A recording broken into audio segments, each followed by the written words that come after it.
लोकार्पण सोहळ्याचे तुम्ही साक्षीदार होणार। आगामी कुंभामध्ये कोट्यावधी भाविक, संत, महंत आणि प्रयागला गर्दी झाली त्यापेक्षा कदाचित जास्त गर्दी नाशिक त्र्यंबकला होण्याची शक्यता नाकारता येत नाही। परंतु अन्यत्र कुंभ फार कमी कालावधीत असतो, नाशिकला मात्र आगामी काळात 22 महिन्याचा कालावधी आहे। कारण गुरु महाराज आकाशातले पुन्हा वक्री पुन्हा मार्गी 13 महिन्याचा असणारं कुंभ 22 महिन्यावर गेलेलं आहे। म्हणून आपण भाग्यवान आहात। आपण एका दिवशी गर्दी करू नका। भारत सरकार आणि महाराष्ट्र सरकारला एक विनंती अशी आहे, 22 महिन्याचे 22 राज्यांना एक महिना जर दिला, गर्दी कमी होईल। यात सुसंगती लाभेल, चेंगराचेंगरी किंवा आतल्या काही घटना घडणार नाही। म्हणून भारत सरकार, महाराष्ट्र सरकार समोर सुद्धा यक्ष प्रश्न आहेत। ती गावं छोटी आहेत, एक 2-3 लाख लोक जरी गेले नाशिकला किंवा त्र्यंबकला, तिथल्या लोकांना घराबाहेर पडता येणार नाही, ही वास्तव लपवता येत नाही। म्हणून आपण अत्यंत संयमानं या साऱ्या गोष्टी सरकारला आपण सहकार्य करावं, अधिकाऱ्यांना सहकार्य करावं।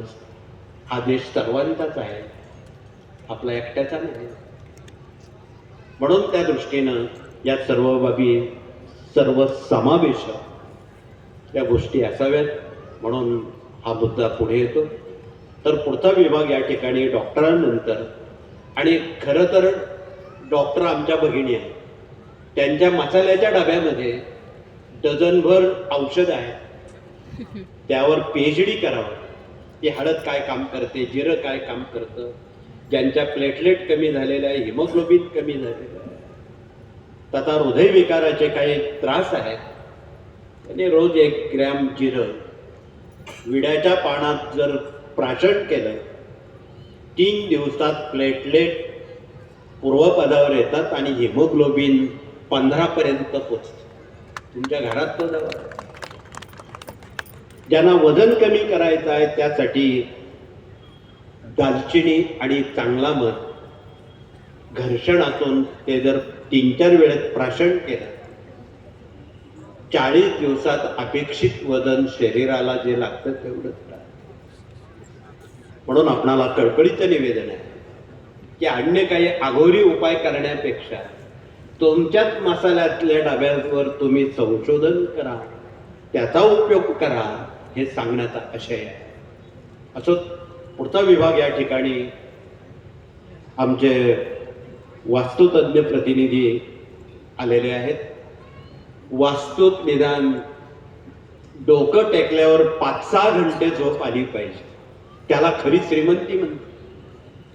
आणि ही माणुसकीची श्रीमंती निवारा या नात्यानं वास्तूतून आपणाला इतरांपर्यंत पोचवायची आहे। म्हणून वास्तू कशी असावी यावर ज्ञानदान 1 ते 4 ग्रंथांमध्ये तुम्हीच तुमच्या घराचे डॉक्टर व्हा, तोडफोड अनावश्यक करू नका। परंतु बऱ्याच वेळा जाणवतं, बंद पडलेली घड्याळ, फुटलेली भांडी, तुटलेल्या चपला, फाटलेले कपडे, घरात लावलेला काळा दगड, तो आजाराला निमित्त ठरवतो।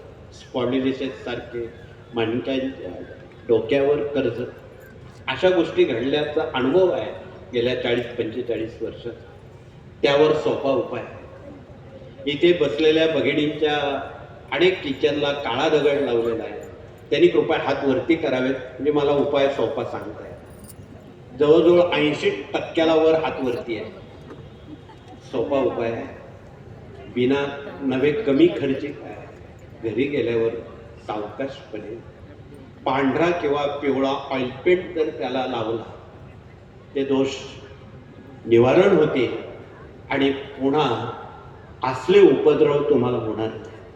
इतका सोपा उपाय आमचे प्रतिनिधी आपणाशी संबोधित करतील, हे कळकळीचं निवेदन आहे। असं सांगण्यासारख्या खूप बाबी आहे। म्हणून या गीतेच्या 18 अध्यायाप्रमाणे या कार्यात हे 18 विभाग आहेत। त्यातले पुढचे विभाग प्रशासकीय कामकाज आणि प्रशिक्षण प्रतिनिधी नाशिक दिंडोरी नाशिक जिल्ह्यातून आलेले आहेत. त्यांनी पुढे येऊन आपला परिचय देताना शासनाप्रमाणे हे प्रशासन सुविद्य आणि पारदर्शकपणानं काम करता यावं म्हणून हे लढत देत आहेत. प्रत्येक केंद्रांना भेटी देत आहेत आणि ही पारदर्शकता जनतेपर्यंत पोचवण्याचं काम अतिशय चातुर्यानं, मुत्सदीपणानं आणि अत्यंत गोड भाषेत न रागवता हे प्रतिनिधी करतायत. असं जर आपण काम केलं तर निश्चितपणे हा समतोल टिकू शकेल. म्हणून हा समतोल टिकवायचा असेल तर या सर्व बाबी प्रकर्षानं मानवजातीला हव्याशा वाटणार. दुर्ग अभियान प्रतिनिधी आहेत, देश विदेश अभियान प्रतिनिधी आपल्या मराठवाड्यातून खूप चांगलं काम करतायत. छत्रपती शिवाजी राजांचे 350 किल्ले आहेत, त्यांचं पुनरुज्जीवन करण्यासाठी तिथे पर्यटक खूप घाण कचरा करतात. त्याचं संगोपन पुनर्जीवन करण्यासाठी आपण हा एक पवित्र तरुणांनी घ्यावा आणि त्याची देखभाल करणं, स्वच्छता राखणं, पूजनीय गाडगे बाबांची तुकडोजींची विचारसरणी घराघरात पोचवणं ही काळाची गरज आहे. म्हणून त्यांचे विचार आपण या गीतेच्या 18 अध्यायाच्या रूपानं या 18 विभागाचं ग्राम अभियान जनतेपर्यंत आपण जर पोचवलं तर जनतेला खूप आनंद होईल. जनता तुम्हाला जवळ करेल की हे सेवेकरी आहेत, त्यांना सर्व काही ज्ञात आहे. ही सामाजिक बांधिलकी आहे.